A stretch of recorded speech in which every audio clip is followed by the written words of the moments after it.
الحمدللہ وحدہ والصلاة والسلام علی من لا نبی بعدہ۔ سب سے پہلے ہم شکریہ ادا کرتے ہیں اللہ سبحانہ تعالیٰ کا، جن کی رحمت اور برکت کی وجہ سے جامعہ سلفیہ میں علامہ ابتسام الہی ظہیر ابن علامہ احسان الہی ظہیر کا آمد ہوا۔ بہت دن سے ہم لوگوں کا تمنا تھا کہ شیخ یہاں پر آئیں اور ہم لوگوں سے خطاب اور تقریر فرمائیں اور ہم ان سے استفادہ اٹھائیں۔ اس سے پہلے بھی اسی جامعہ سلفیہ راجشاہی کے سلفی کنفرنس سے بذریعہ آن لائن شیخ محترم نے خطاب فرمایا تھا۔ یہ 2 سال پہلے کی بات ہے۔ چونکہ بنگلہ دیش کے پولیٹیکل سچویشن بہتر نہیں تھا، اس لیے ہم پاکستان سے مہمان کو بھی نہیں لا سکتے تھے۔ الحمدللہ اب حالت ٹھیک ہیں، مہمان کو ہم لا سکتے ہیں، اور سب سے پہلے ہم نے پاکستان سے علامہ ابتسام الہی ظہیر کو دعوت دیا یہاں آنے کے لیے۔ الحمدللہ انہوں نے ساتھ ساتھ لبیک کہا، اور اپنے سفر کے سارے شدت اور مشقت کو اختیار کرنے کے باوجود، اپنے صحت کے مسائل کو اپنے ساتھ لے چلنے کے باوجود انہوں نے یہاں آنے کی زحمت اٹھائی۔ اس لیے ہم اپنے تہہ دل سے علامہ ابتسام الہی ظہیر کا شکریہ ادا کرتے ہیں، اور ان کے ساتھ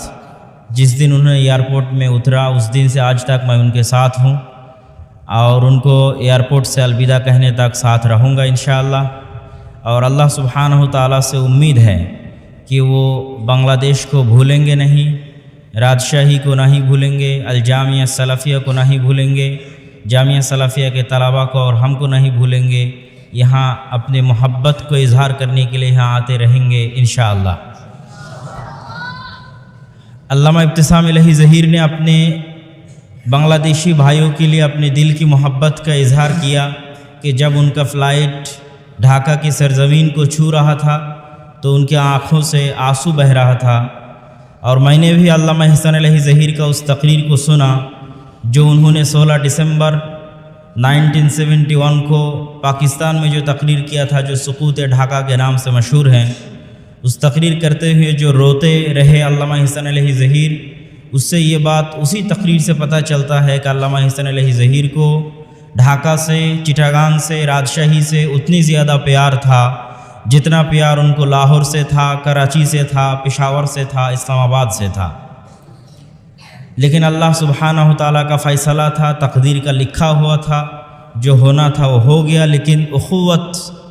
جو اسلام کے نام پر ہوتا ہے، لا الہ الا اللہ کے نام پر ہوتا ہے کہ انما المؤمنون اخوہ، جو پاکستان بننے وقت کا نعرہ تھا، سب سے مشہور نعرہ کہ تیرا میرا رشتہ کیا لا الہ الا اللہ۔ ہمارے طلباء بھی ہو سکتے ہیں کہ اس تاریخ کو نہیں جانتے، لیکن یہ تاریخ پڑھنا چاہیے کہ اسی نعرے کے اوپر کہ تیرا میرا رشتہ کیا لا الہ الا اللہ، اسی نعرے کے اوپر بنگلہ دیش کے بنگالی، خیبر پختونخوا کے پشتون، اور بلوچستان کے بلوچ، اور